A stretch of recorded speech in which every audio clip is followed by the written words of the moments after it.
बारिश का खूबसूरत मौसम तो हम सभी को लुभाता है। Monsoons are really a gift of nature. लेकिन क्या आप जानते हैं, by the end of 2020, that means by the end of this very year, 21 cities in India will have no water despite heavy rainfall in various parts of the country. अब इस impending water crisis का solution क्या निकाला जाए?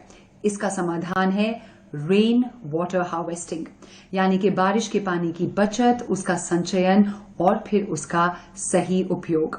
Our water experts swear by rainwater harvesting as the magical solution to India's impending water crisis।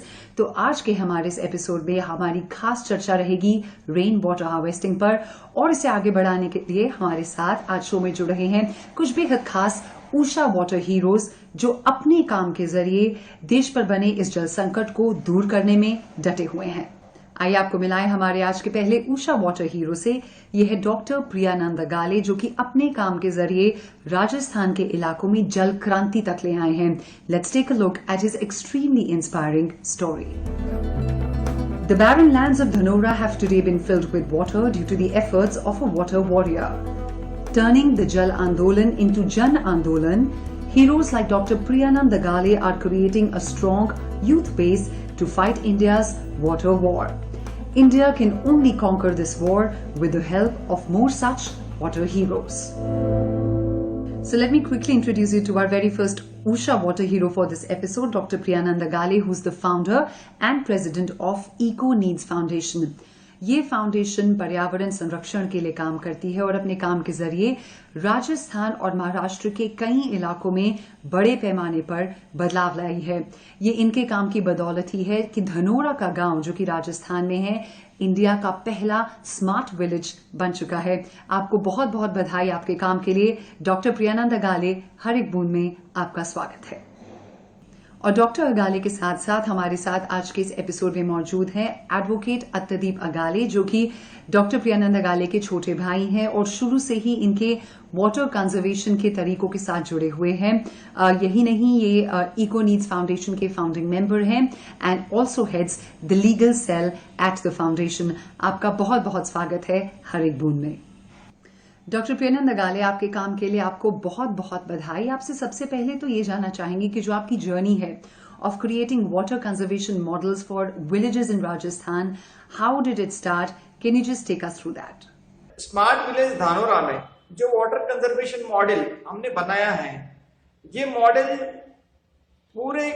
लगभग पूरे खेतों को वाटर कंजर्वेशन की फैसिलिटी, इरिगेशन फैसिलिटी देने का काम करता है। इसलिए ये यूनिक मॉडल है, एक नया मॉडल है जिसमें कंक्रीट का लगभग 0 यूज किया गया है। So there is less in the 0 number of the concrete structures constructed for the water conservation purpose. Because of it the cost is going to be reduced and overall water conservation is at the huge level. Dhanora की कहानी बहुत दिलचस्प है। Doctor अगाले, आपसे जानना चाहेंगे कि एक स्मार्ट विलेज बनने से पहले धनोरा की हालत क्या थी? जरा पहले हमें ये बता सकें। ये जो देश के ज्यादातर गांव जिस तरीके से है, उसी तरीके का लगभग धनोरा की भी परिस्थिति। धनोरा में भी अच्छी सड़कें नहीं थी, कनेक्टिंग रोड नहीं थे, सीवरेज लाइन नहीं थी, टॉयलेट्स नहीं थे, कम्युनिटी सेंटर नहीं था। तो ये सब चीजें जो है ये धनोरा में भी नहीं थी। मगर जब डॉक्टर सत्यपाल मीना साहब, जो इस गांव के भूमिपुत्र है, उनकी तीव्र इच्छा थी मैं मेरे गांव के लिए कुछ तो करूं, और उनकी पोस्टिंग जब औरंगाबाद में थी, तब उन्होंने ये जो बात उनके दिल के अंदर थी वो मेरे साथ बयान की। और उसके बाद फिर हम दोनों उस गांव में गए। गांव में जाके पूरी परिस्थिति देख ली। देखने के बाद हमने महिलाओं की पहली पंचायत की।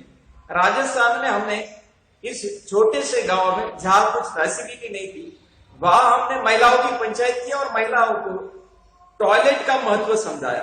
क्या घर में टॉयलेट होना क्यों जरूरी है, और केवल टॉयलेट होना ही जरूरी नहीं, टॉयलेट होने के साथ साथ उसको कनेक्टिविटी चाहिए।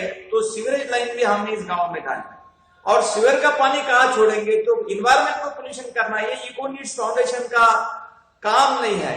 इकोनीड्स फाउंडेशन का हमारा काम है कि आप पर्यावरण क्रांति लाए, पर्यावरण को बचाएं, और फिर पर्यावरण को बचाना है तो फिर हमारा ही मॉडल हमें इस तरीके का नहीं रखना है। तो इसलिए हमने वहां सीवेज ट्रीटमेंट प्लांट भी बनाया, मगर हम इस तरीके का सीवरेज ट्रीटमेंट प्लांट चाहते थे कि जो गांव में ट्रीटमेंट प्लांट चलाने के लिए बहुत सी प्रॉब्लम है, इलेक्ट्रिसिटी, केमिकल, रेगुलर मेंटेनेंस, मगर हमने जो मेरा और डॉक्टर पराग संजीव सर इन दोनों का जो रिसर्च था एबीजेस प्यूरिफायर उसको वहां कार्यान्वित किया।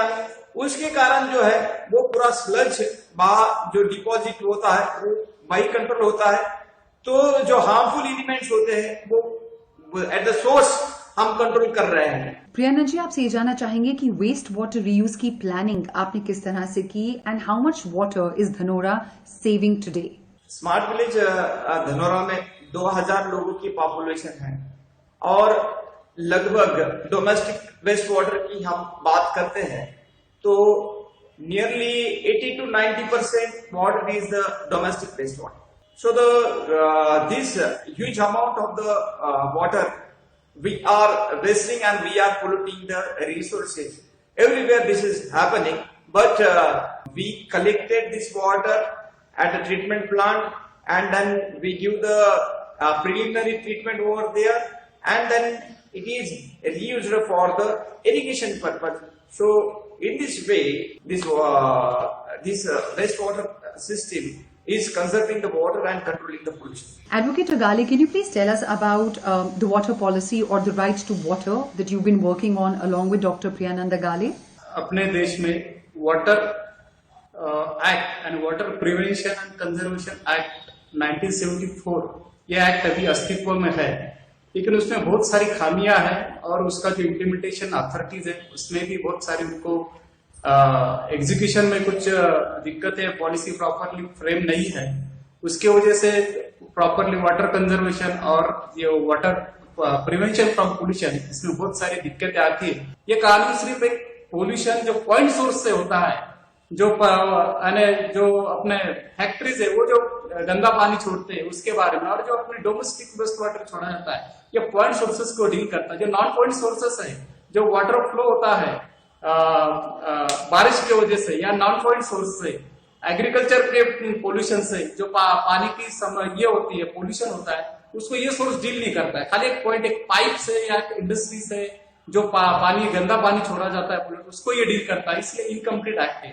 और ये जो एक्ट है पर्टिकुलरली जो सिटीजन है, एक जो इंडिविजुअल है, उसकी जो क्षमता है कि ये जो हर एक पर्टिकुलर इसको उठाने की जो भी पानी की समस्या है उसके बारे में आवाज उठाने की एक लीगल कोर्स फॉलो करने की जो क्षमता है, वो क्षमता को ये एक्ट नकारता है या उसको सही मायने में ये एक्ट प्रॉपरली एक्सप्लोर नहीं करता है। इसीलिए ये जरूरी कि एक्ट में बदलाव करना जरूरी है। हर एक जो इंडिविजुअल है, हर एक सिटीजन है, उसे वो अधिकार दिया जाए कि अगर पानी की जो भी रिसोर्सेस है ये प्रॉपरली कंजर्व नहीं हो रहे हैं और उसका पोल्यूशन हो रहा है तो उसको विदाउट एनी जो लीगल हर्डल्स है वो हर्डल्स के बावजूद या अभी के जो एग्जिस्टिंग हर्डल्स है उसके बावजूद उसमें उसको अधिकार दिया जाए कि वो प्रॉपरली कोर्ट में जाके या प्रॉपर फोरम में जाके उसे एड्रेस कर सके। डॉक्टर प्रियानंद अगाले, आपको क्या लगता है कि जितना आपने काम किया है, all these initiatives of yours, कितना जमीनी स्तर पर बदलाव आ पाया है इससे, और हर एक बूंद के जो दर्शक आपको इस समय देख रहे हैं उनके लिए क्या एक खास मैसेज आप देना चाहेंगे?